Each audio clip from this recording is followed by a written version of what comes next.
Hey everyone, this is Adam Elenbaas from Nightlight Astrology. Today I am joined by my colleagues and friends Dana and Alex to break down your horoscopes for the month of March. It is an incredibly dynamic month, maybe the busiest and most dynamic month of 2025. We have a ton of things taking place in the sign of Aries, a Mercury retrograde, a Venus retrograde, a solar eclipse, and Neptune all moving into Aries this month. So we are going to be looking at those transits and focusing on the whole sign house of Aries for all 12 signs, which means you can listen to this for your sun or rising, whatever you prefer. We always recommend your rising sign, but we're going to be taking a look at how that placement lands in your chart and what topics are likely to be activated by this kind of like fiery whirlwind of energy taking place in the sign of Aries this month. So that is our agenda for today. Before we get into it, remember to like and subscribe. Our next goal is to get to 80,000 subscribers on the channel. That's something that we are on our way toward. We're almost at 75 right now, so we're getting close. Thanks to everybody who's subscribed over the past couple of months. It's free to do so. It really does help us. You can find transcripts of any of these daily talks on the website, which is nightlightastrology.com. When you're over there, be sure to check out the live events page because we have a spring equinox event taking place in Minneapolis. If you go to in-person events, that's only in person. We're not streaming that live online or anything. It's just an in-person event that we're holding for the equinox.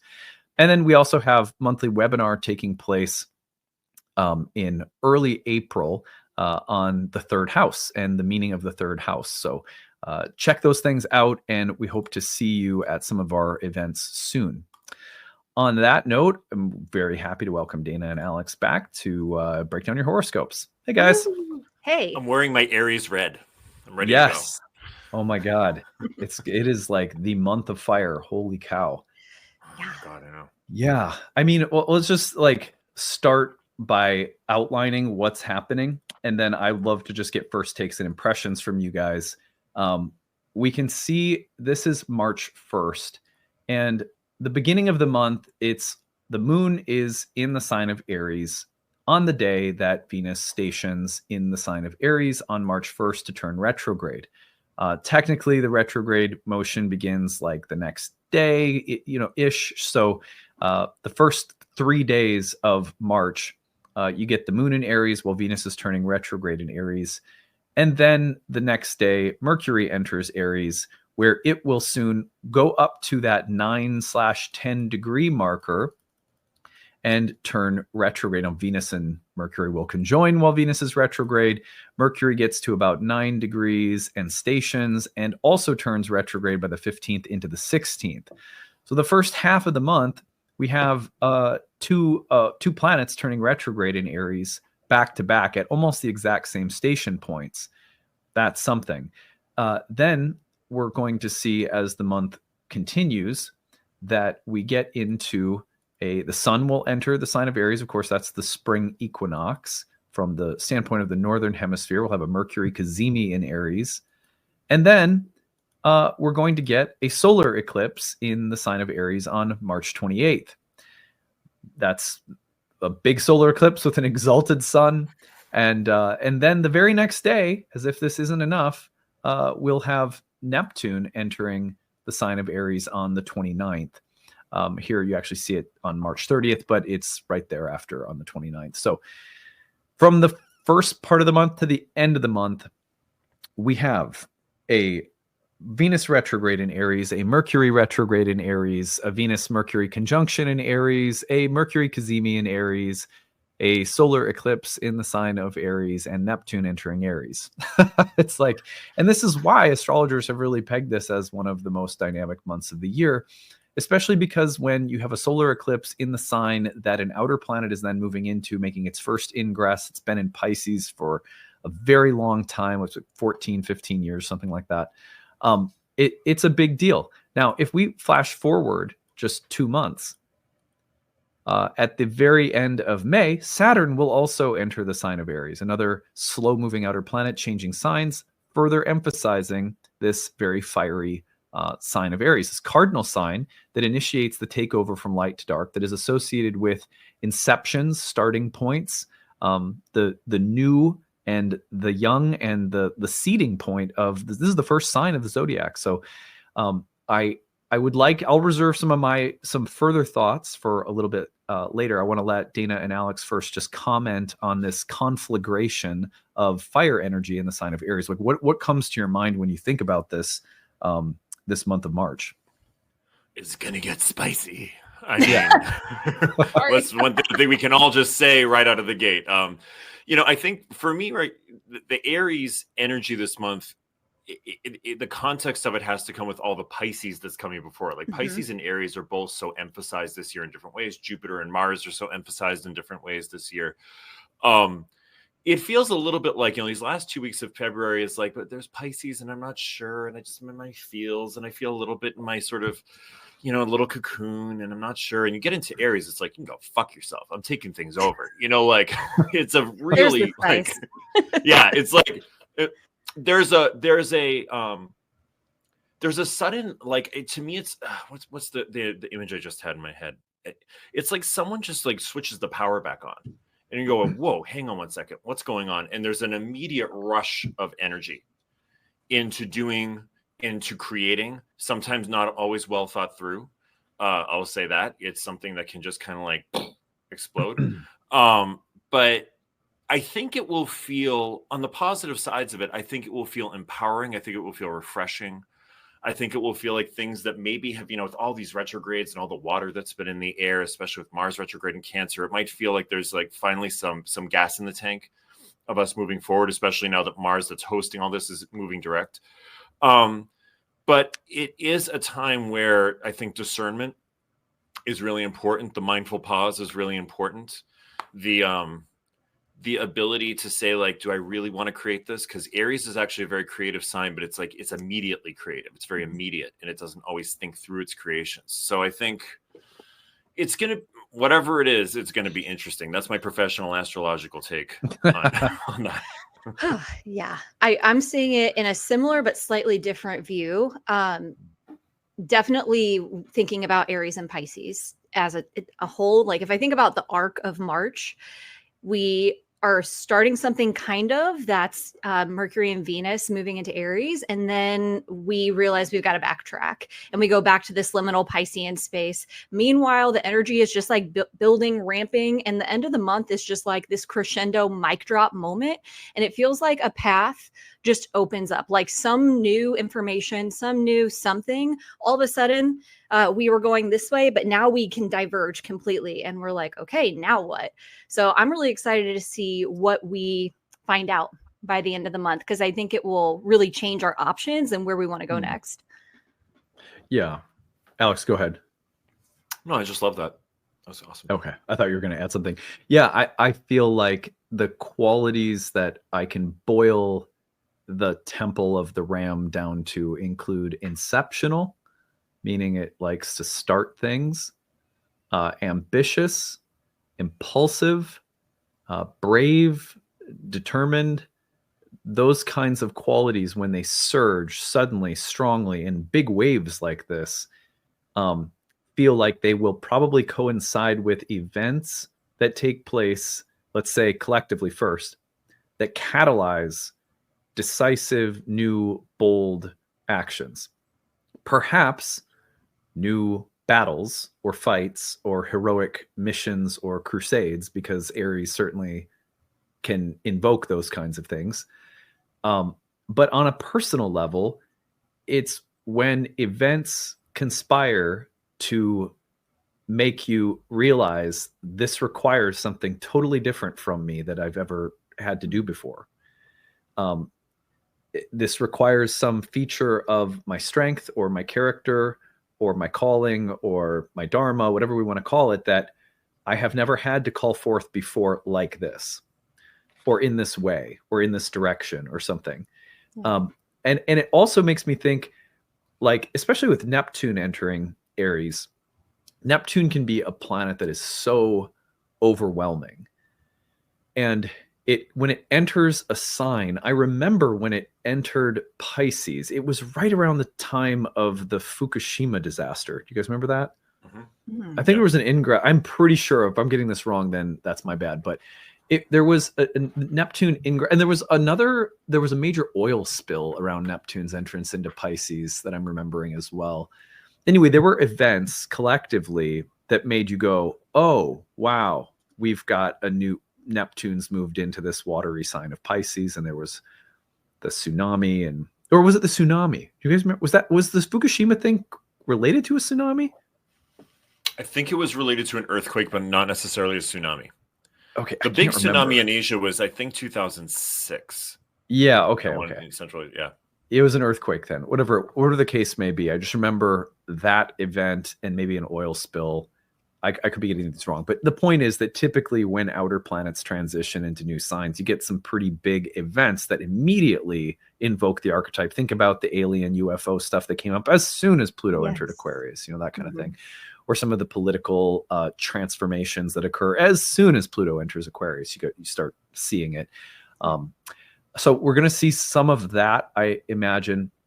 But one thing that comes to my mind is that, like, I remember when I had the first like significant Neptune transit of my life, when I knew astrology, like when I knew something about astrology, and it was there were a number of ayahuasca ceremonies I had that were truly terrifying, like way more terrifying than anything I'd ever experienced in my entire life. And those events, when I came through the other side, I remember just the complete overwhelm of being like, my life will never, ever be the same. It will never, ever be the same after I just went through that. I don't even know who I am. I don't know where my life is going now, because everything is different this morning. And some people have those experiences with psychedelics. Some people have those experiences with loss of a loved one, like those experiences that are so overwhelming, so profoundly transformative, that you feel like you're starting fresh, but you don't always know exactly what comes next. And that could be a little bit of what we're dealing with Neptune entering Aries and all of these other retrogrades happening in Aries, where there's an overwhelming sense of something new that is starting, but there's a deep sense of uncertainty, or it's like pioneering across the uncharted wilderness, in the early Americas, or if you're a primitive person ages ago and you don't have a map, you just go, okay, well, we're just going to go in the direction that the sun rises from or sets or something.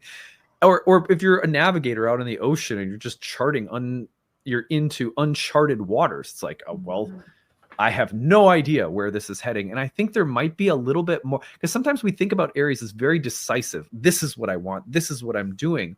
But I think with Neptune and 2 retrogrades, it could be like, this is something brand new, but I don't have a map. I don't know. I have an internal compass that's gauging this is a new direction, and I have to be going in this direction, but I don't know where it leads. Yeah.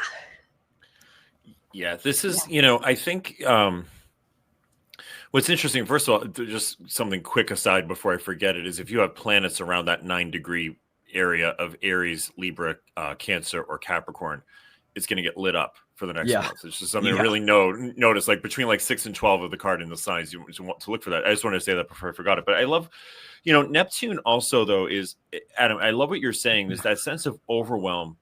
And sometimes, the decision of Mars is so instinctual. And so I've got to do this now. And it comes with a sort of like a rational quality to it, which is not Neptune's strong suit. And there's that sense of like the overwhelm, if that's something that comes up, which I definitely agree is a quality that can arise. There's also a sense of like, I got to feel my way through this. I've got to be more in tune with my environment around me and the sort of the different dimensional fluctuations around me. Like I was thinking of navigators of the, I read a book years ago called The Sea People about the Polynesian navigators who could navigate from very tiny islands in the Pacific, all the way across thousands of miles and like get to another island, and how they were so aware of like the water currents and the stars and what stars were on the horizon and the wind and how the wind was moving and how it affects it. And like, there's something too with Neptune about that kind of holistic, multi-dimensional perception that can help when like the analytical senses are kind of overwhelmed in that sense. Yeah. I don't want to like keep us, I know we've got to keep it moving, but I think what you said, Adam, about what you said reminded me about the importance of being grounded with Neptune transits. And especially when we're in Aries, there's that passion is being fueled by Neptune, right? There's a passion that can make things really confusing or unclear. And the impulse is going to want to be to follow it. And it might not be a bad thing to do that, but also you need like an equal amount of grounding to make sure you're not committing to something prematurely, doing too much too soon. I just think that's a good thing to keep in mind with Neptune. Yeah, that's very well said. And I got this slightly wrong. So it was March 11th of 2011 that the Fukushima incident occurred. And it was the day that Uranus entered Aries. Oh. However, Neptune was at the 29th degree of Aquarius and entered Pisces a couple weeks later as well. So anyway, but I knew it was an outer planet like that hit, but those are the kinds of things that often happen at the 0 Aries point is also a good thing to remember right now too. I mean, major turning points. These signs were called tropical, and the tropical zodiac comes from the word tropos, which means that it's built of 4 turning points. And that means the zodiac is rooted in the solar story of the year, as symbolically seen from the Northern Hemisphere. And that those turning points, when you have major constellations of energy around those turning points present very loudly. That cardinal karma that comes through cardinal signs represents decisive turns in the plot. And Aries is the quintessential because it's the first sign of the zodiacal year, which starts when the light takes over from darkness. So it's pretty epic that we're dealing with. All of this is the point. But let's go from kind of exploring this Aries symbolism in the abstract or kind of archetypal to your horoscopes. So I'm going to put the Aries horoscopes on the screen. I have cardinal. Who did we say has fixed and mutable? I can't remember. Fixed for me. Yes. Okay. I think right. Venus got mutable. Yes. Yeah. Yep. Okay. So what we are doing is we are focusing on the whole sign house of Aries for all 12 signs. Is this a Pisces starting first month? I think we're starting with Aries. Correct me if I'm wrong, Alex. Do you know? I think if we don't start with Aries this month, they're going to be real mad. It feels like the month Pisces we should start with Aries. I feel like we should. So. Okay. Well, anyhow, we're going to start here. Now, what we're talking about, remember, in total, is that from the start of the month to the end of the month, it is the Aries show. Venus retrograde, Mercury retrograde, a solar eclipse, and Neptune entering Aries. So the focus is on that whole sign house of Aries. It will correspond with the whole sign house version of your birth chart if you use your rising sign. Some people like to listen to their sun sign. That's fine. You can listen to whatever one you want. We recommend your rising because it'll correspond with the transits to your birth chart. Now, in the whole sign of Aries, I'm starting us off here. This is the house that was called a Dharma house in Indian astrology, and in ancient Western astrology is associated. It's the only house that is said to be the spirit, the soul, the character, and the body of the chart holder. And so this house, more than any other, is fundamentally about you. Everything else, in a sense, in the chart is about the karmic ecology or environment that you live in. But this house is about you as a spirit soul. Dharma is a word that comes from the idea of something without which it wouldn't be that thing. So, for example, without heat and light, fire isn't fire. Without fluidity and moisture, water isn't water. Well, without X, Y, and Z, which is called your Dharma, you are not you. And the life path that we all live is a path of discovering that which is most essential and vital to who we are, as well as honoring and acknowledging those parts that we already very well know are essential to our own nature. There's parts that we don't know about. There's parts that we do know about. The first house emphasis here is about reclaiming things that you know are you that you've lost touch with. And the other part is about the journey of discovering new parts of yourself that have always been there, that have always been vital and integral to your selfhood, but have not yet been consciously recognized.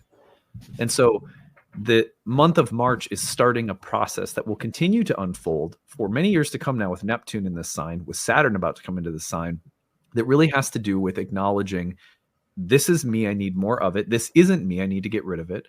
Or these are new things I'm discovering about myself, and I now have to learn how to integrate those things into my conscious awareness and my life. That can affect anything. It can affect your relationships, your job, your home, your health, your body. It can affect what you want to do with your time, who you want to spend it with. But it's fundamentally, it's about you.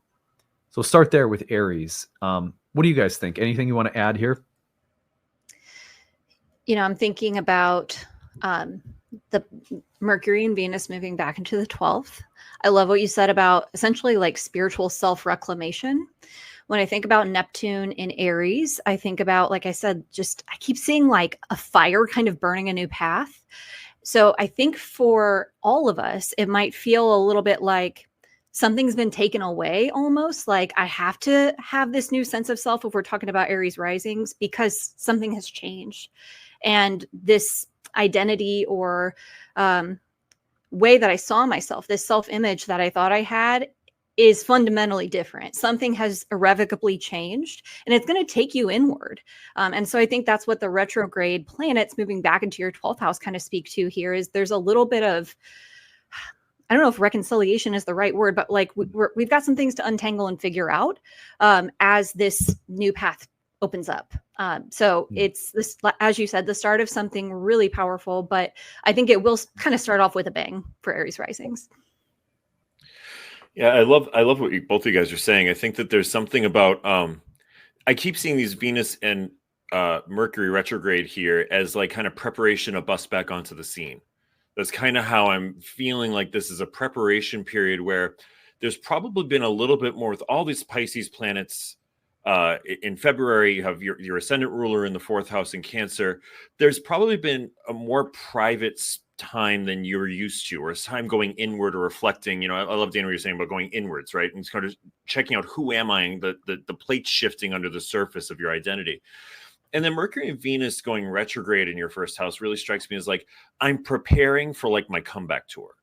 There's something about like, but when they go on the comeback tour, it's never the same as the original tour. It's good, but like it has its own flavor. It has its own expansion. It has its own sense of individuality. And, especially when we get into, mid-April and Mars moves back into Leo. Mars is moving direct, your ascendant ruler.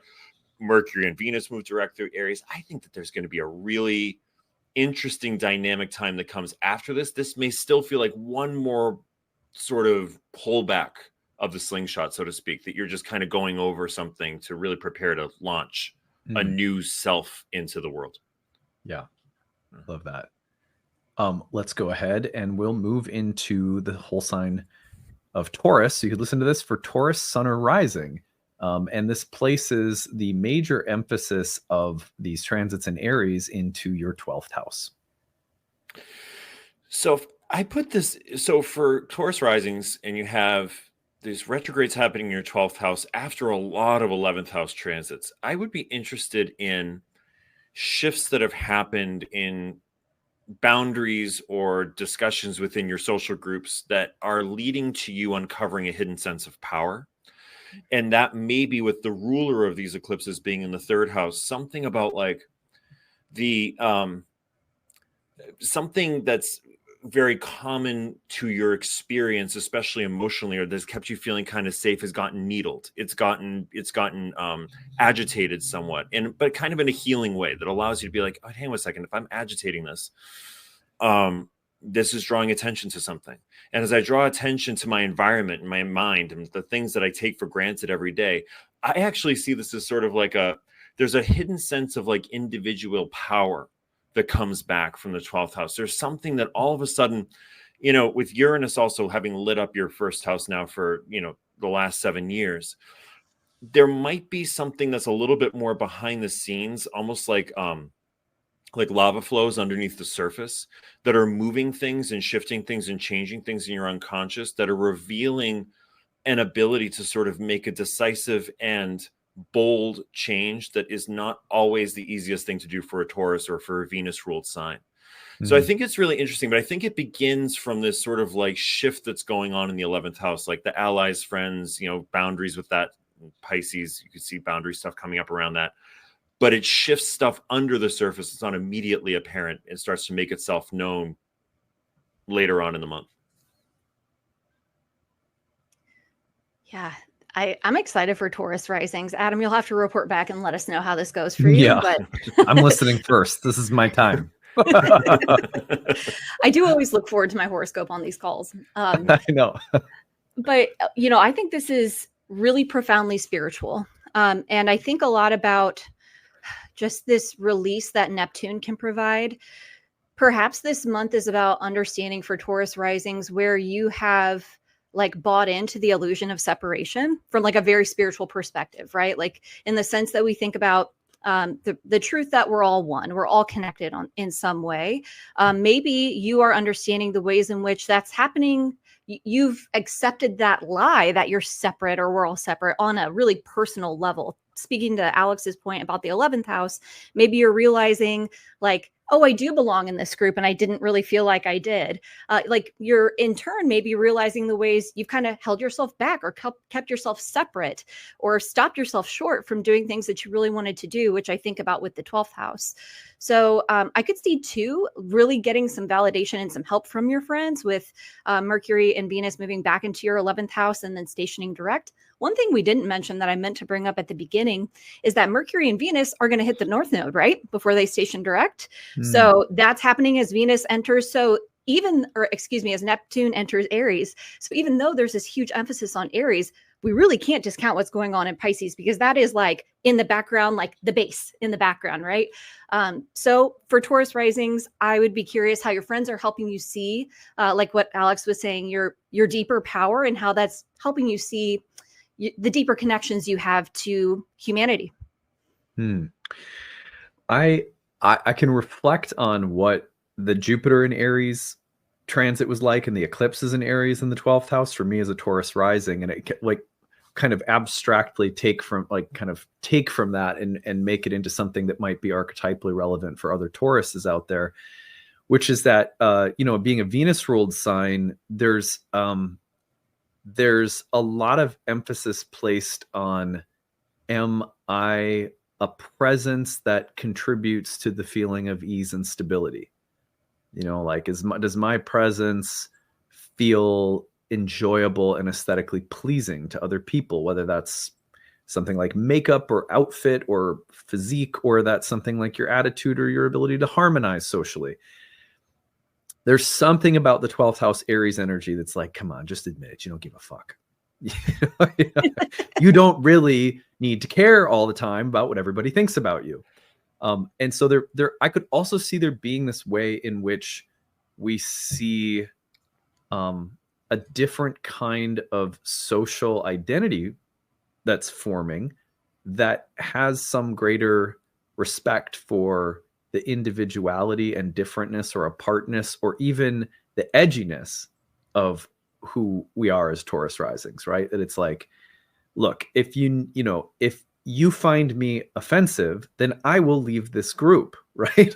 And I will just find a group that doesn't find me in my rawness to be offensive. And that kind of move is not easy, I don't think, for Tauruses or Libras to make.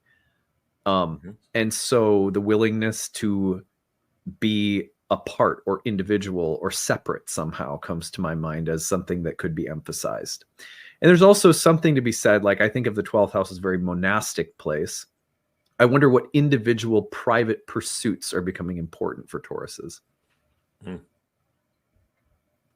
Love. Yeah.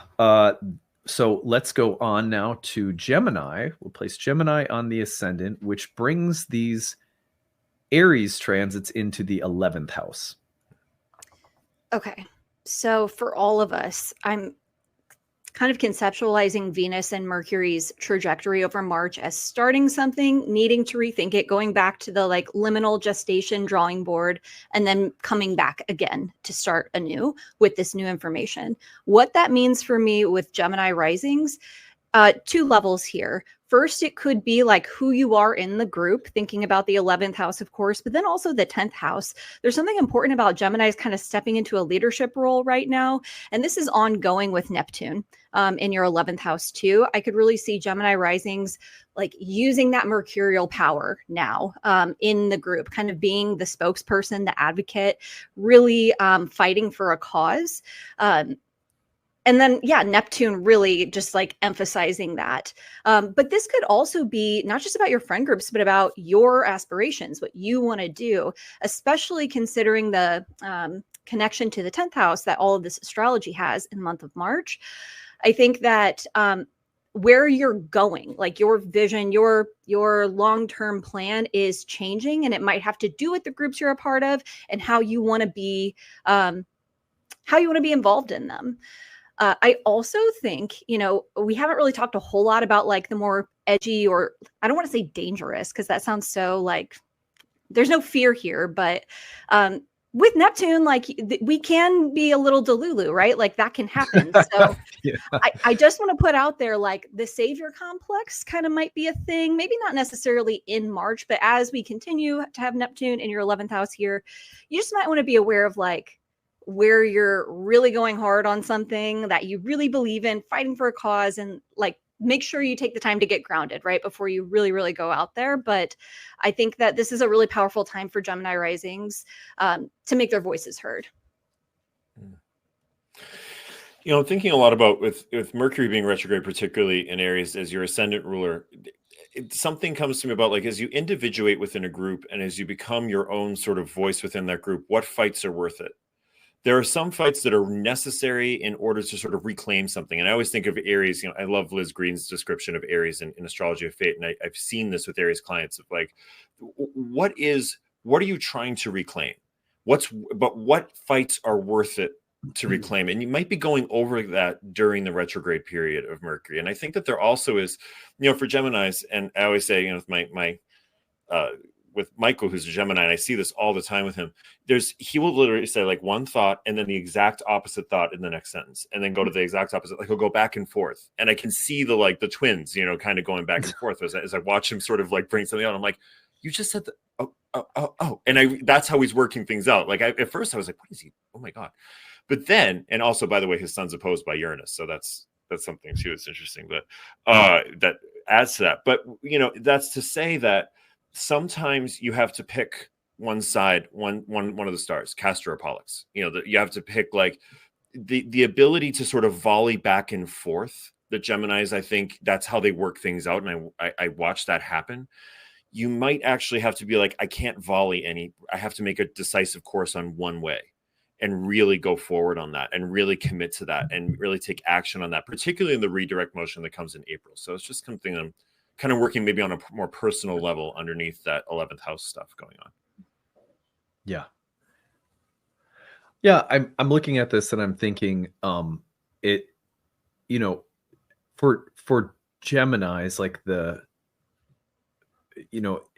what you were saying about there being these dualities and this play of light and dark it's always interesting to me to see a Gemini next to an Aries, right? Because there's a way in which the air feeds the fire, right? And they get along. There's also a way in which Aries tend to be so much more decisive than a Gemini. And so I can't help but wonder with retrogrades here if Geminis aren't in the process of evaluating, reconsidering, dealing with various dualities and feeling overwhelmed by those dualities and unclear about what to do. Because remember, we have some maybe lack of clarity with Neptune and the two retrogrades with respect to a social group or a community or some larger sense of what your ambition and purpose is out in the world and who it connects you to, and what are the causes that you believe in that you want to be a part of with others. And there could be some shift in your thinking, or there could be a time of reconfiguring those things. And in typical Gemini fashion, it may take a little bit, right? Because there may be a play of light and dark that has to be explored and sort of teased out over a period of time. And yet this could also be a time where, considering the typical Gemini tendency to look at both sides and have a hard time choosing one, it might be a time in which that exact pattern is sort of turned on its head, because there's just this real sense of clarity and directionality coming through. This is where I'm going. This is my dream, my wish, my hope. These are the people. This is the group or community. So we'll see. I could see it going in either direction, where the decisiveness is so powerful there, or maybe there's a process of revision that'll take a little while to clarify. But it either way, it seems to be about the direction of your goals and wishes, and who and what groups or communities are best suited to join with or align yourself with. Okay, good on Gemini. Let's move to Cancer. I'll take this one first. And we have the Aries energy appearing in the 10th house. Now, this house, called Artha in Indian philosophy, one of the four major pursuits of human life, is the means by which we accomplish or get something that we desire. So this Artha house in particular has to do with the means by which we become masterful, or build a name for ourselves, or a reputation, or a high rank, or a sense of importance, or a sense of a distinct and clear role that we play. How do we get there? How do we develop it? And so I really think for Cancers right now, there may be a real reorientation of what your priorities are with respect to what you're trying to cultivate in that realm. That could mean a new career, or it could mean revision to the way that you're working, or what you're working on, or who you're working for or with. It could also be about the different kinds of resources that you're realizing that you need. For example, my wife is a Cancer rising, and she's thinking of doing some alterations to the office space so that it can be cleared by whatever regulating board allows herbalists to make herbal remedies. It's almost like a kitchen requirements for a restaurant. And she's considering doing that. I'm like, well, of course, all these transits and Aries are coming up, and she's going to transform the workplace to have the specifications so she can maybe build her own herbal products, So, but that kind of shift, either in the workplace, or how you're doing work, or what you're identified with, or how you show up publicly, what your role or reputation or vocation is, are in the spotlight somehow. And it could also reflect a change of who you work with Venus retrograde, or how you're working, or what larger visions or ideals are somehow informing what you feel passionate about, with Neptune entering in the solar eclipse there as well. I think it's pretty basic with the 10th house in terms of these fundamental things, but there's probably some other nuances we can tap into as well. So what do you guys think? I'm thinking about Mercury as the strategy and Venus as the values. And we could say that for all of the signs, right? But especially thinking about the 10th and the 9th being implicated in the background. This feels like an important redirection for the career that feels more aligned, but it's going to come as a result of the confusion that the retrograde and Neptune is going to bring in first. This might be a weird thing to compare it to, but like as we record this in February, there's a lot of planets in detriment and fall right now. And I've been thinking a lot about how the challenge that planets in those places bring is like really necessary. I got this wrong last month too. The sand and the pearl, the sand and the oyster. I don't know, but it's the friction you need to make things right, And I think that while this is a different circumstance from an astrology point of view, I still think that lesson is helpful to remember here. There's going to be some changes, whether that's in the workplace. I thought about bosses maybe changing with this eclipse in the 10th house, like as you said, Adam, people changing. And your role is then going to change as a result. There's going to be some shuffling, and you might not really know how it's all going to end up, but it's a good opportunity to be like, well, what do I want this to be? Like, if I could make this whatever I wanted it to be, how would I have it be? And really check in with your values and strategize. So I think that's the promise of this for Cancer risings in a best case scenario. Love that. I mean, I just have to say first, I'm so happy for all my sweet Cancer risings that Mars is on its way out of your first house. I'm just going to say that first. That has been quite a transit for all of you. Yeah, I agree. I think that there's you can make associations with either Leo or Aries, these strong signs of the sun, the exaltation of the sun in Aries, this idea about leadership and taking the reins and making a decision to move forward in a way that feels maybe a little bit more bold and a little bit more like one thing Mars might have been helpful for Cancer rising as ruling these planets is like that it's okay to ruffle some feathers sometimes, that it's okay that if not everybody feels that they're completely contained and emotionally taken care of, like if that's in the service of a greater sort of reclamation of power, if it's in the service of like sometimes the right thing to do for us might be hard for others, but doesn't mean it's the wrong thing. It just means that there's some agitation that happens around it.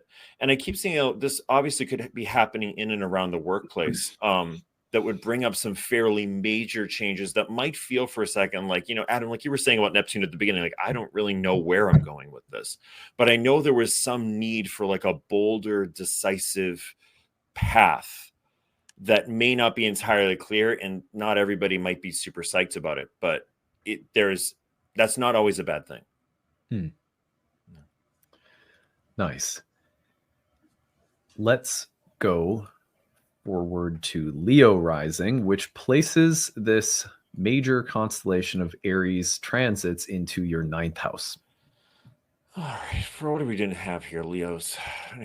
I think that there's this actually, going off of what you said, Dana, and of course I'm kind of overlaying from my own life here, so I'm projecting a little bit, but Venus's values, and especially in the 9th house, what are my individual values, absent the need to get approval or get everybody to like us, which is a very sort of Leo thing, and the sun wants to be seen and adored, that kind of feeling. I think that a Venus retrograde in this sign in the 9th house, plus a Mercury retrograde happening basically at the same place, is a very discerning energy around what are my values and beliefs. What do I think? What, even if it's not approved of by everybody, even if, it means that I have to really, put on my big boy, big girl pants and make a stand for myself about what I believe to be true. There's something that I think could be very liberating about this, because one thing that we've been contending with is this stellium of Pisces in the 8th house, which I think, for me, I've noticed has been breaking down a lot of like boundary issues and, feeling this sort of Saturn obligations of, sort of guilt and, purity, and things have to be right and perfect. There's something here about really completing an individuation process in the way that we see the world. And that actually, I think, is part of the sort of life cycle of Leo, is that as you begin to really define that for yourself, you shine your own light out, rather than us sort of like, pulling in light, saying like, do you like this? Is this okay? Did I do it okay? Is this all right? There's a feeling with these retrogrades of like, I know myself. I'm shining my own light out now into the world. I feel confident inside of that. So that being said, validate me and tell me I'm special, you guys. That's a great way to end it. I like that. That was a good take. Oh man, that's funny. Well, first of all, you are. I'll start there. You are special, Alex, and all you Leos out there. Okay, this is what I was thinking about as you were talking, Alex, that I could see the timing of these stations. Like it's almost as if Leo risings are committing to something, some long-term thing, and they get to a certain point and there's this feeling of like, oh, is this actually what I want?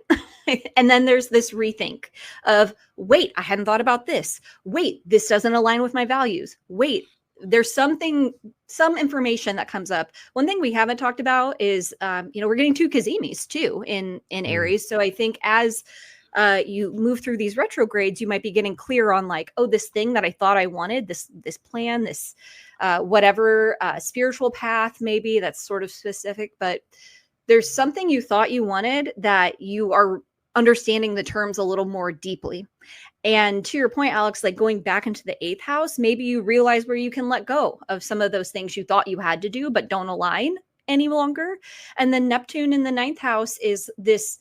I'm excited for Leo risings, because how beautiful, right, to have Neptune in the 9th and to try in your first house, which it would in the 9th anyway. But I think it's a really powerful time for reclaiming what's true for you on like the deepest sense.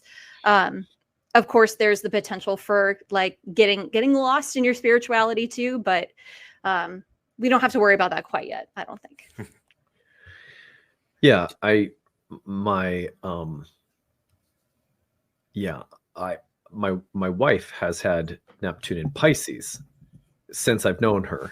And when I was first getting to know her and Neptune was entering her 9th house, I remember earliest conversations with her as that ingress was taking place about how her faith and beliefs were shifting.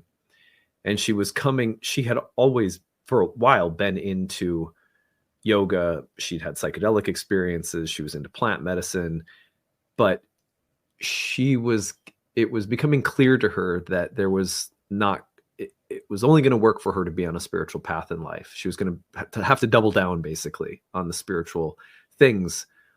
And she had just gotten out of a relationship that was likely leading to marriage. Interestingly, so had I. And in that relationship, the main thing that compelled her to want to leave was that I need to share my life with someone who has the same spiritual path. Not the same, but that is on a spiritual path. The person she was with was a nice person, but just not interested in spirituality.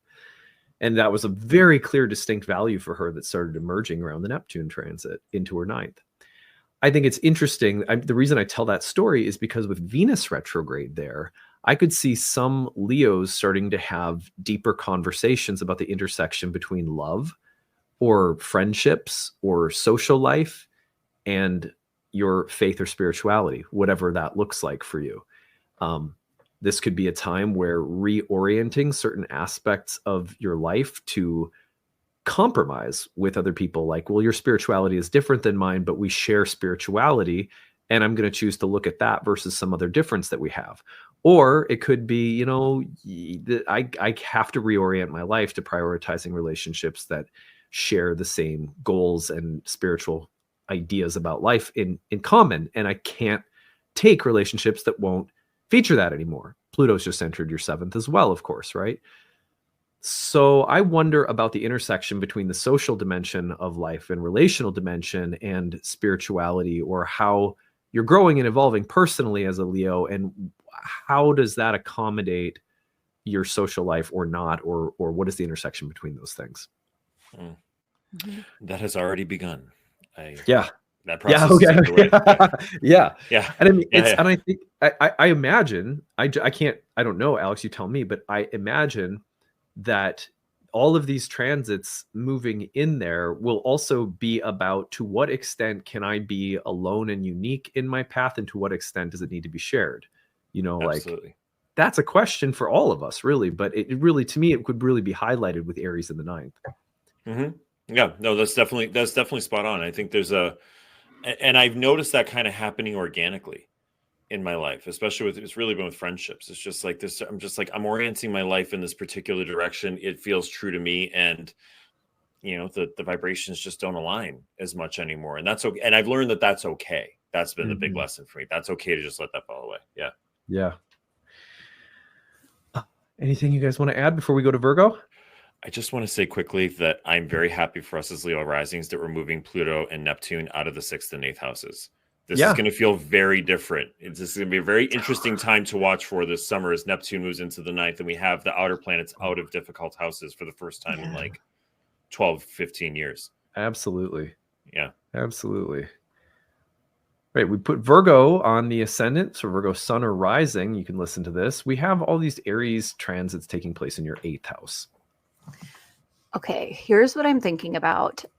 The Virgo people that I know are very, I'm going to do it myself. I think I've told this story before. My dad's a Virgo, and he would always say as we were growing up, like, if you want anything done right, you have to do it yourself. And I feel like that's so stereotypical Virgo, right? And maybe that's not who you are on the surface, but I feel like that's part of anyone with Virgo placements on some level. So I'm bringing that up because with all of this action in your 8th house, you might be like letting go of the need to do everything yourself. I think that's like a best case scenario, is maybe you're learning how to be in partnership in a way that's you're just asking for help, you know? You're feeling like you can ask for help. On the other hand, you might be reviewing the people you're getting help from. It may be that a partnership that you've been involved in is not working for you anymore. You're realizing why, and you're kind of working through it. And it doesn't have to mean the partnership is going to end, but maybe the terms are changing. And so you're figuring that out over the course of March. / there might be new people, new opportunities, new ways to merge coming in.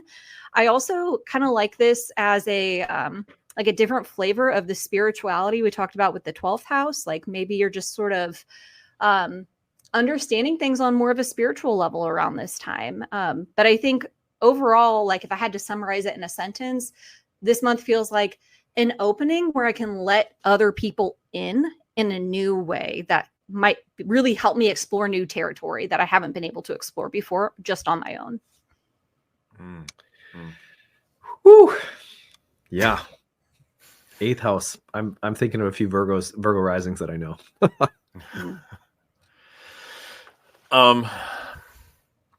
It's interesting. I'm thinking what my eye kept going to the south node in the 1st house, having just moved into the 1st house. As you were talking, Dana, I was thinking a lot about like there's also a very subversive side to Virgo, which we, like there is the sort of perfectionist and the obsessiveness and getting everything right. But one of my favorite Virgo risings is Madonna, who has Pluto, Mercury, and the Moon, I think, in Virgo in the 1st house, and how there's sort of a side to of like there's the pure side, and then the side of kind of wanting to reveal what's behind that purity or hypocrisy behind it, or something that like is not allowing for a freedom of expression of some kind.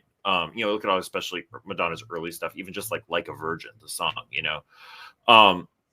So I think of like with the 8th house as somewhere as like a place of taboo, often thought of as like taboo, or the places we dare not tread, and having 2 retrogrades in that house. I'm wondering about like places where you felt like, which is common for Virgos, you've had to be too pure, too buttoned up, too good, that you're feeling kind of liberated from, in a way you're kind of like, what Virgos would think is like really subversive and like terrible is often just becoming free, is becoming liberated or emancipated in some way. There's a way of realizing like, oh, you can let the harvest goddess flow through you, that there's abundance, and it's the sign of the harvest. There's a whole other side to the psyche that you can explore within this sign.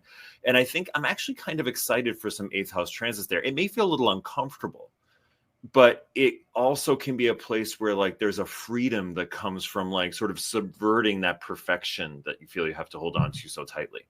I love that. I was exploring Madonna in the Virgo Moon episode I just did for Planets in Profile, and talking about that sort of in literature, they call it the virgin whore dichotomy, which sounds terrible, but it's really just about juxtaposing images of feminine purity versus like sensuality, and how they are often used to polarize. You'll find like there's the pure daughter, and then there's the daughter who likes to go out and drink, or like whatever. I think that that's a really good way of thinking about this. What are other people's expectations of you, and how do you need to rebel against those expectations? The 8th house, sometimes called the esteem of others. So like Venus retrograde, Mercury retrograde, a solar eclipse, and Neptune in that house, there could be a kind of sea change with respect to how much you allow yourself to be influenced by other people. Or this could, and I would also watch for the potential to be sort of persuaded against your will, because those retrogrades with Venus debilitated and Neptune entering could also be about don't let someone who has a very deep power of persuasion influence you about who you are, or what you ought to do or be, or something like that. And then I could also see this just being about separating yourself from unhealthy relationships, And any kind of soul contract that's time is up. Maybe it's time for a review or reevaluation. Yeah. Okay. Well, let's move forward to Libra. And your turn, Dana. Yay. Dana, this is your horoscope. Everything's fucked. No, I'm just kidding. Well, listen, I mean, not to make it all about me, but my birthday is March 13th, and that eclipse that we're not the Virgo, yes, is like hours after my solar return. So anyway, I need you to tell me that it's not all fucked, because no, it is not. I'm just teasing. I had to say the most provocative thing I could think of.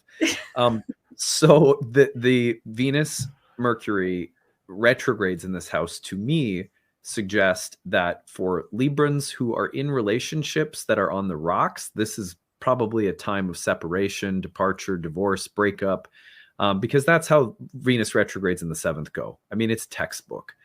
But that typically only happens, it's usually not a big shock, right? Venus slows way down, stops, turns backward, starts burning up under the beams of the sun. Most of the time, when Venus retrograde brings down a relationship, you've known that it's coming. And so I would not anticipate, like, this isn't like Uranus entering your 7th house where it's big shock and surprise. It is more like a slow burn. So I think that if you're in that kind of situation, anticipate that it's sort of like a crisis healing breakthrough kind of moment, or it's a moment of departure. I could also see this being about significant changes of situation or circumstance for a spouse or loved one. Jobs change, different circumstances in the lives of our partners change. So this could just be indicating that it's a big time of shift or change, job, health, whatever else, that will have an impact on you directly. I would also look at this. I happen to know someone who is dealing with increasing agitation in their relationship because of differing political views. And obviously everything that's happening right now is really amplifying some of those divides politically. We can imagine if they exist in a marriage. Can you address those things? Can you learn to live cooperatively despite having voted for different people in a relationship, or whatever the case might be? I think that the question of compromise and negotiation of values and power and stuff like that could be really important.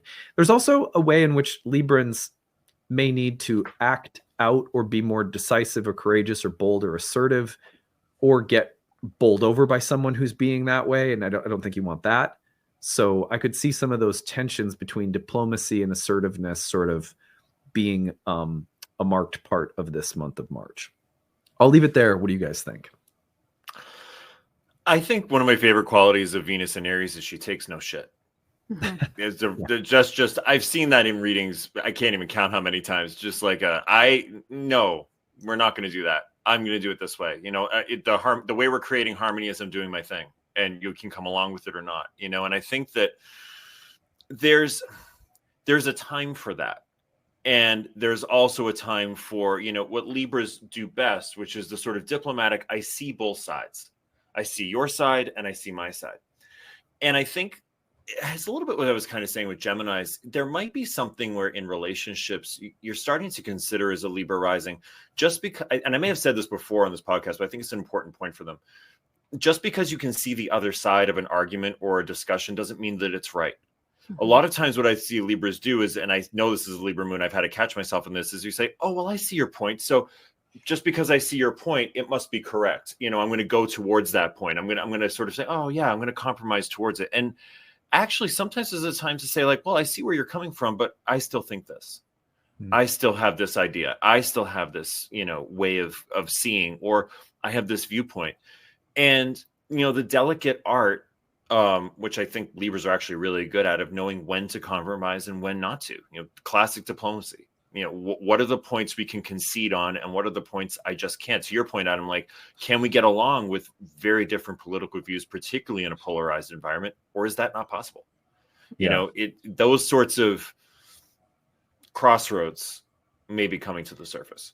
I mean, it was wild. Just to really briefly comment, it was wild that I was on, I think it was the other show with Alexandra and Whitney, and we were talking about how my daughter came home from school saying that someone in her class has a mommy and daddy that voted for different people, and she wondered why that was. And we told her, oh, you know, people can get along with different points of view, and it's okay, and da da da. So we were just trying to be.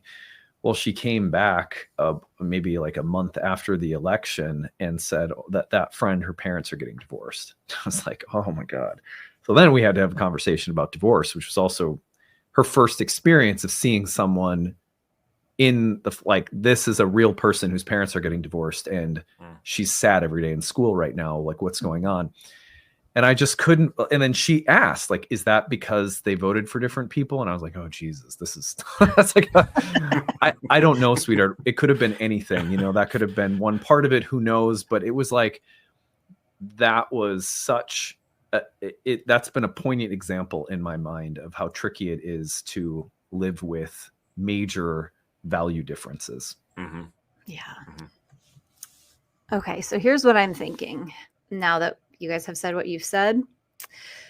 As a Libra rising or a Venus ruled person, yeah, it feels good to be the harmonizer in the discussion. Even when you're having a conversation with someone you disagree with, you're trying to bring everybody back to center.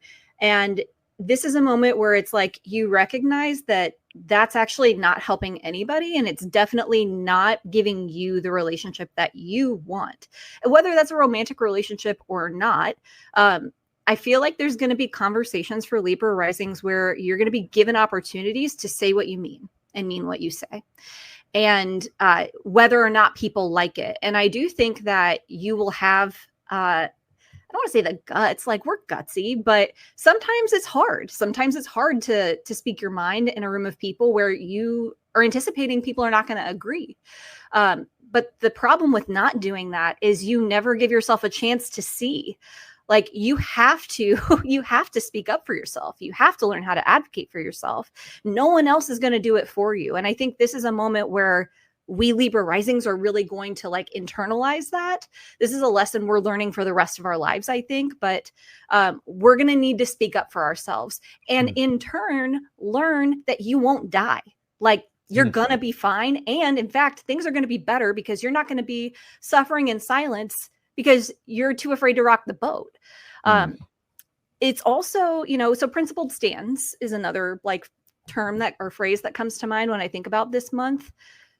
Choose your battles, I think, which luckily I think we're already kind of good at doing that. But you may want to like, I don't know, maybe I'm just speaking for myself now, but do that a little more than you feel comfortable doing it. Nice. Dana, I love that. And just on that point too, trusting the other person can handle it too. Yeah. The other person can, you know, because I think sometimes those of us ruled by Venus strongly will be like, well, I don't know. I don't want to try. It's like, as long as you're talking to another adult, you're an adult. You can trust their confidence and their ability to handle the conversation. Yeah. It's a good point. Yeah. Scorpio is next. And when we put Scorpio on the ascendant, we have these Aries transits taking place in the 6th house. I'm going to hand this over to you guys while I very quickly go let my dog out. So take it away. Go for it. Okay. Scorpios. Let's see. So 6th house.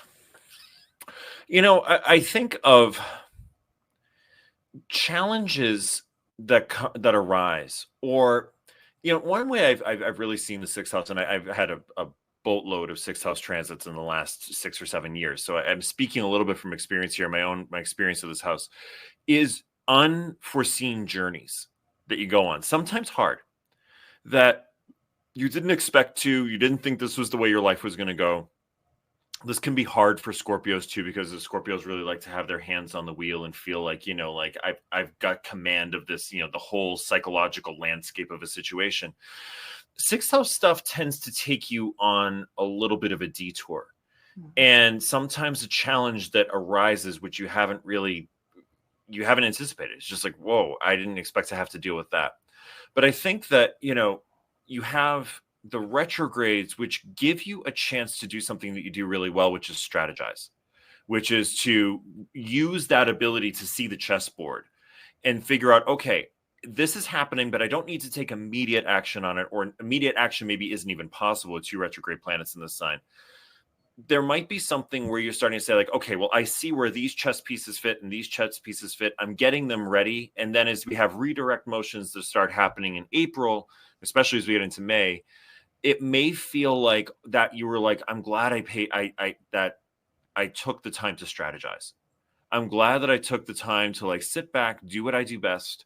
The trick will probably be actually in the redirect motion of Venus and Mercury, in allowing yourself to let go of the steering wheel for a moment and maybe let something a little bit more spontaneous and out of the box, because Aries is out of the box sign in its own way. It kind of conceives of something completely new, a whole new way of being to get you through whatever challenges might arise, whatever sacrifices are needing to be made. But I think that it could be a very empowering time that, in the retrograde period at least, really relies on strengths that you have, those strategic strengths that you already have as a Scorpio rising. I love what you said about control and that kind of being an underlying force for Scorpio risings. I'm thinking now that you said that about the fact that Aries is in your 6th house. If you're a Scorpio rising, the joy of Mars, I think that the tendency or the impulse to want to like take action right now, to fight back right now, is going to be really strong. And that is where things might start to get really messy. So as much as you can, if you can wait to respond, you might want to respond immediately. And if you can just give yourself a beat to assess, as Alex was saying, like, I think that will go a really long way, especially because we know, like, as the month unfolds, I really think more information is coming. Like, you don't really have the full story until really April. So not to say you can't do anything at this time if, things are coming up that you need to attend to, but don't burn it all down. Really just like try your best to see it through and give yourself some time to process before you jump in and start fighting back. Yeah, I didn't catch everything that Alex said, but I caught the tail end of it, and then everything that you said, Dana. I really liked what I heard. What I would say about this is that with Mars also ruling from the 9th, I think about in what ways are your world views, your beliefs, or your understanding of life itself changing because of which places you feel least in control or most disempowered.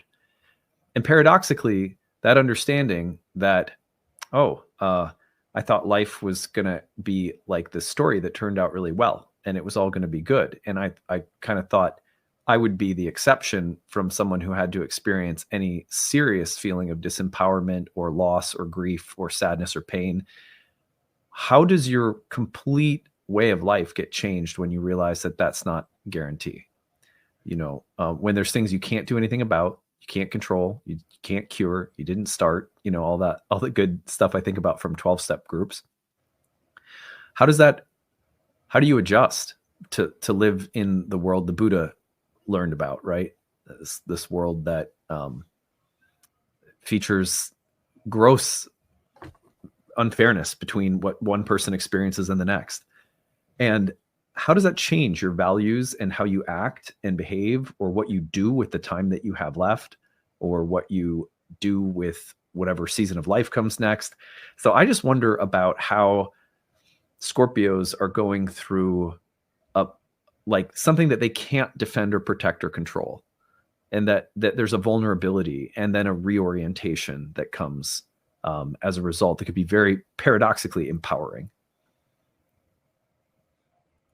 Nice. Add that in. And all right, let's move forward to Sagittarius. Putting Sagittarius on the ascendant brings all of the emphasis on the sign of Aries into the 5th house.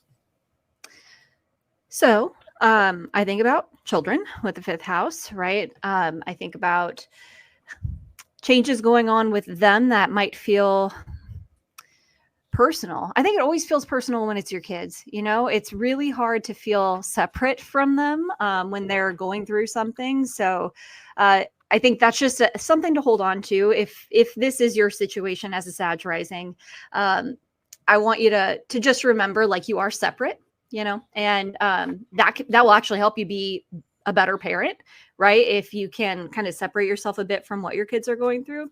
If you don't have kids, and more generally speaking, I think this could also be about returning to joy, like returning to a sense of joy that may have eluded you. I could see this being like, this is such a random example, but my husband like has He-Man figurines on his shelf by his desk, like coming back to these things that you forgot about that bring you a lot of joy.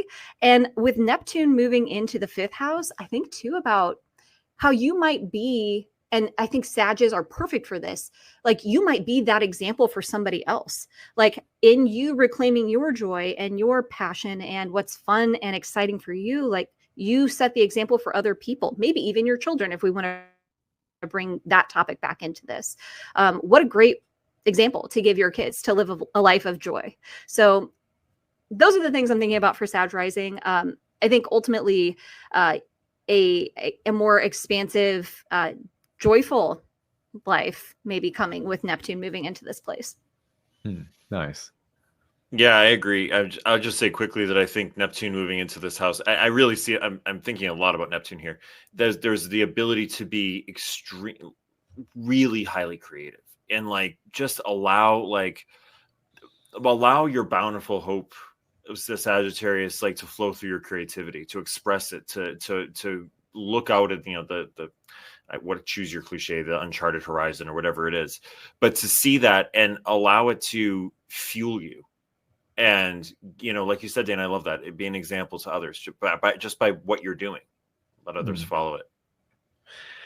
I can see this for Sagittarians being about how do you direct your passion, like fire sign, a 5th house fiery place occupied by Aries makes me think for Sagittarians that your creativity and your passion are connected. So what do you burn for? What do you long for? What are you willing to even suffer a little bit for that you love, that's also creatively fulfilling?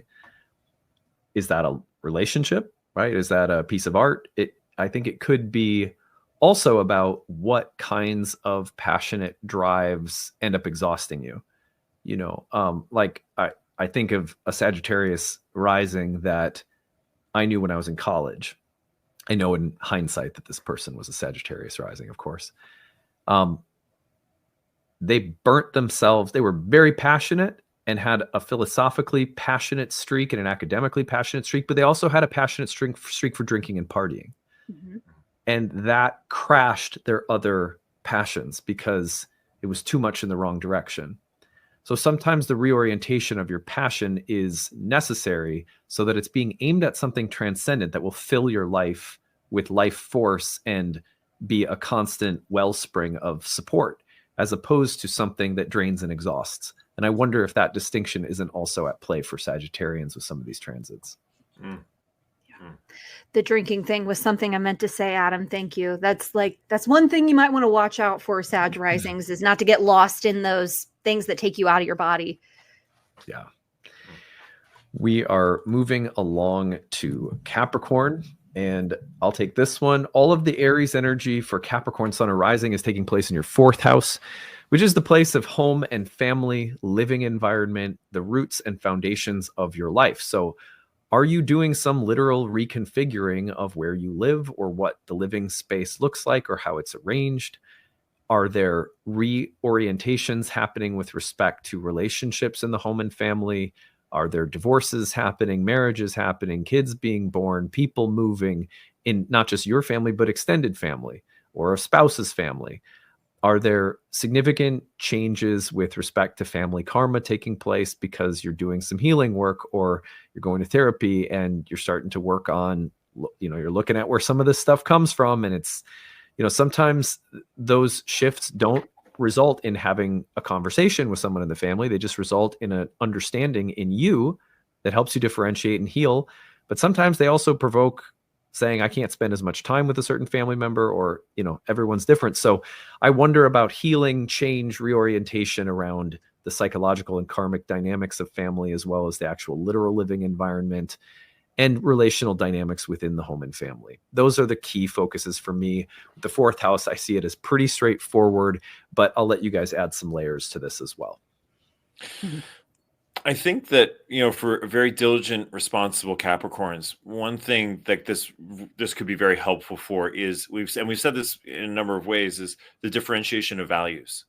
That like it's okay you may see during this retrograde, especially with Mercury there, that there are ways that you think that you felt you've had to think from your family or from your that have been passed down to you, and that they don't align with your personal values, and that it doesn't make you any less responsible or diligent to say, this is the path for my life. This is the path where I want to go on. And it might have something also to do just, with marriage or romantic relationships, just with the ruler being in the seventh house, it may connect there in some way that you're making this sort of differentiation process. Yeah. I thought about when Venus was retrograde in my fourth house a couple of years ago. I actually found out that I have a cousin that I never knew about. Her father was adopted, but was a sibling to my father. So I tell that story not to say like, yeah, that's definitely going to happen to you. Of course, it's so specific, but I do have this image of like going through the family heirlooms or the boxes under the bed and like finding something out that you didn't know was there, like getting this new information about family or about roots or about ancestry that changes everything. And then Neptune moving into the fourth is giving me like, deep healing perhaps on like, maybe it's facilitated by this new information, or maybe this more of a slow burn, probably, maybe both, but probably more of a slow burn. It could also be like feeling a need to want to distance yourself, right? Like I got to go, like dissolving the connections that Neptune can do between family. And maybe that's needed. I would say just don't rush into those kinds of decisions. Yeah. Good call. Let's move along to Aquarius rising. We place these transits in the sign of Aries into your third house. If you're Aquarius sun or rising listening to this, take it away.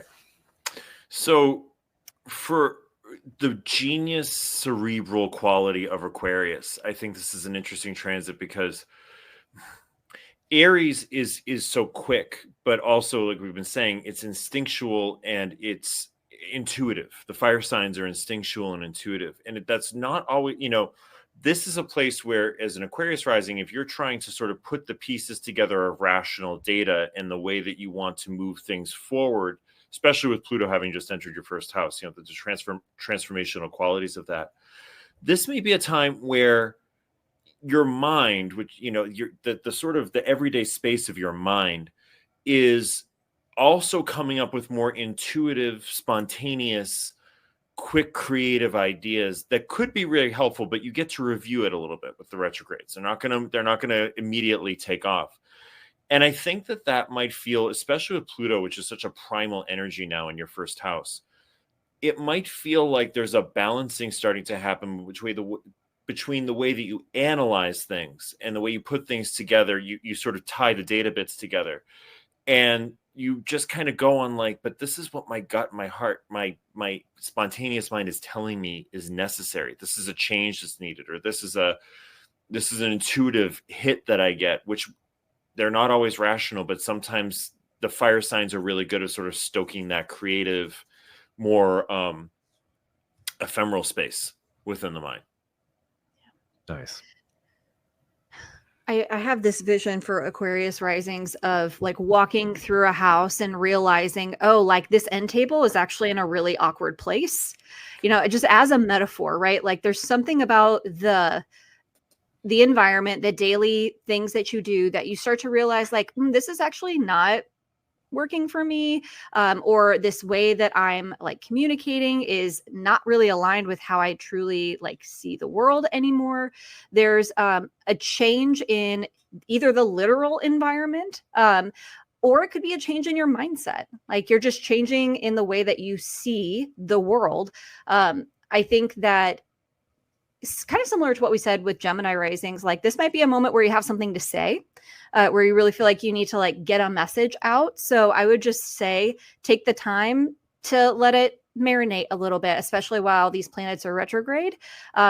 And when Neptune moves in, I think you're going to get a lot more, the walls are going to come down a little bit more, and you're going to be able to kind of see things a little more clearly, or not, because it's Neptune. Who knows?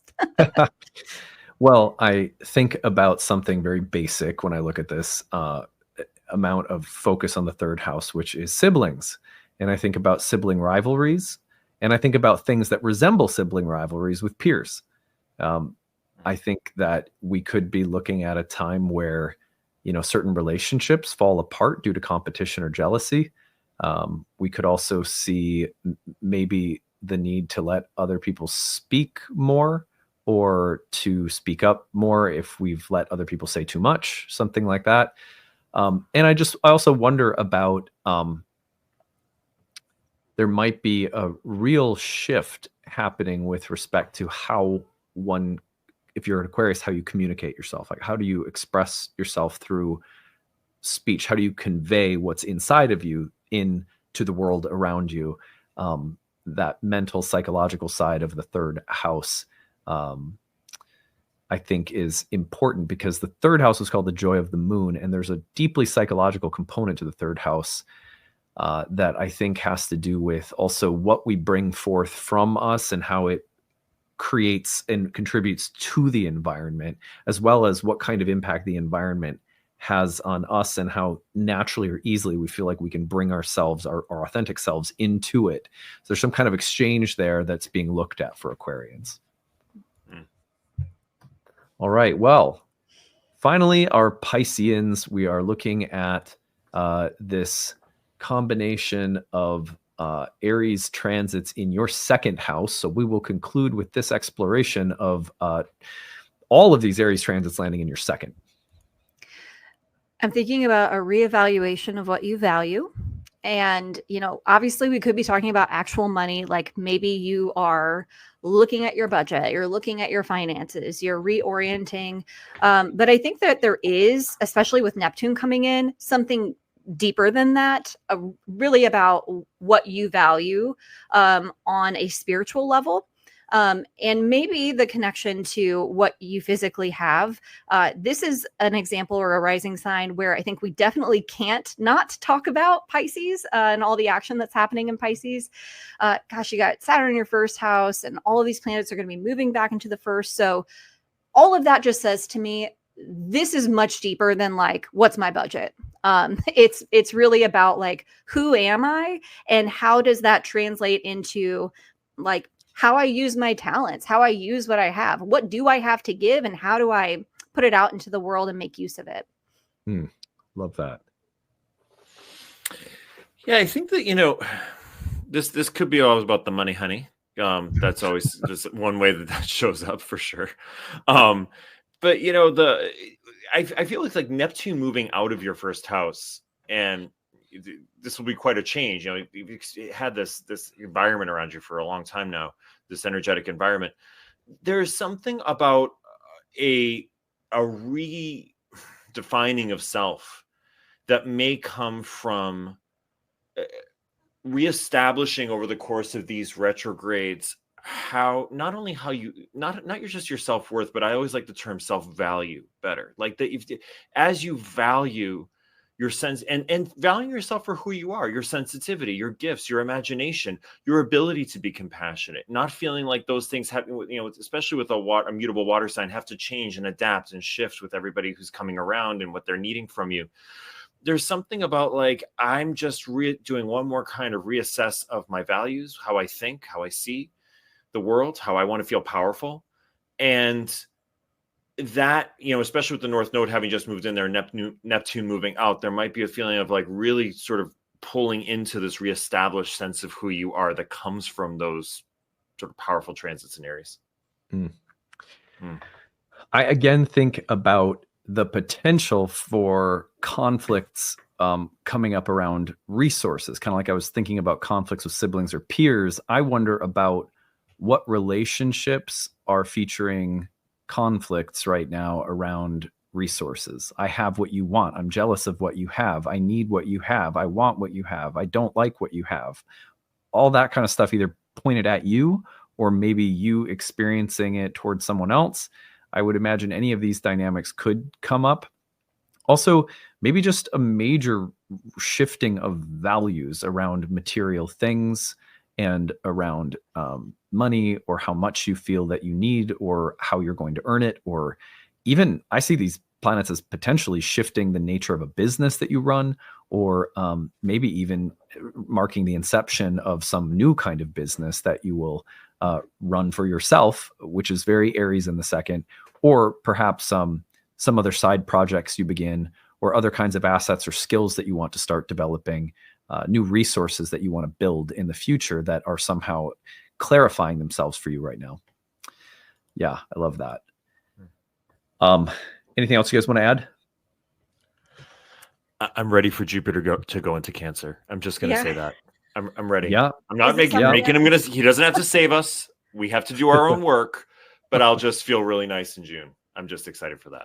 All this Mars we've been talking about for months, It's basically also like saying that if there's been a wound, there'll be a salve, right? There's some healing coming to the area of Cancer in our charts where it's been difficult. So I want to let you guys know that Dana and Alex will be hosting next month's Horoscopes without me, because we're taking our spring break with our kids. We go on every year, and I have some guest astrologers come in. So Dana and Alex will be hosting the Horoscopes and also making some other content for you guys for 1 week while I'm away. I think it's about 4 days of substitute teachers in the classroom. So don't you mess around. Dana knows what it's like to probably have subs come in for you, and the kids are... they take advantage of them, don't they? Yes, they do.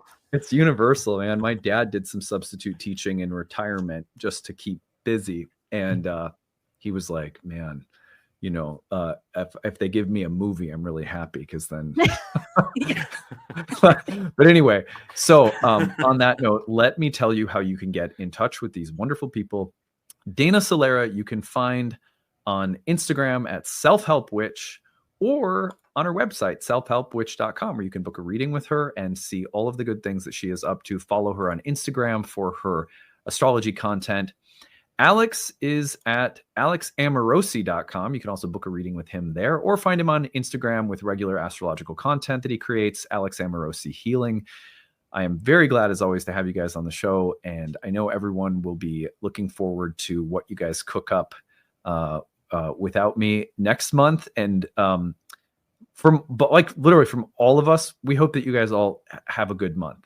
We're all going to be in this together. So, share your stories on the channel as they come up. Use the hashtag #grabbed. Send us what events take place. We'll all be, we've got our popcorn ready to go. So, but I always tell people, when it's a stressful month astrologically, it's like, you know what? We've lived through lots of major astrological months, and most of us we're still here. We're still, and even if we're not, we're on to a new lifetime, and the learning and sacredness doesn't stop. So I tell people, really have faith and courage, and don't let fear or anxiety overwhelm you when we have a big astrological month like this.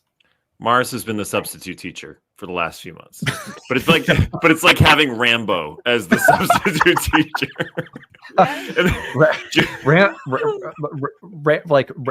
Like a lunar Rambo, Rambo with like lactating boobs or something. Yeah, a very confusing time, definitely. A lot of images that are tough to put together. Yeah. It's just All right. Much love to all of you. You guys have a great month ahead. We'll see you again next time. Bye, everyone. Bye. Bye.